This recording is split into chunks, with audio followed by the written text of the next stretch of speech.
Hello नमस्कार दोस्तों, कैसे हैं आप लोग। आशा है कि आप लोग अच्छे और स्वस्थ भी होंगे। दोस्तों आज हम बात करेंगे पवन सिंह जी के छठ गीत के विषय में। क्या है पूरी सच्चाई, जानने के लिए हमारे वीडियो को अंत तक बने रहे और हमारे चैनल को सब्सक्राइब करके लाइक कर लीजिए। तो चलिए दोस्तों पवन सिंह जी का एक छठ गीत आया है, पियरी फैला। काफ़ी अच्छा छठ गीत है दोस्तों।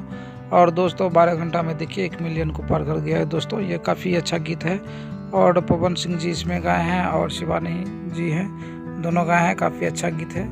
पियरी पहला पवन सिंह जी और शिवानी सिंह जी के द्वारा गाया है। यह काफ़ी अच्छा गीत है दोस्तों।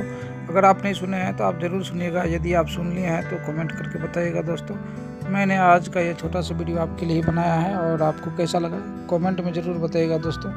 देखिए दोस्तों, छठ के गीत बहुत आते हैं, लेकिन पवन सिंह जब गीत निकालते हैं, छठ का हो या और कोई गीत हो, उसका गीत रिकॉर्ड तोड़ ही देता है दोस्तों। तो आज का ये छोटा सा वीडियो आपके लिए ही बनाए थे। जय हिंद दोस्तों। और दोस्तों मैं आपको बता दूं कि गीत ज़रूर सुनिएगा। जय हिंद दोस्तों, नमस्कार।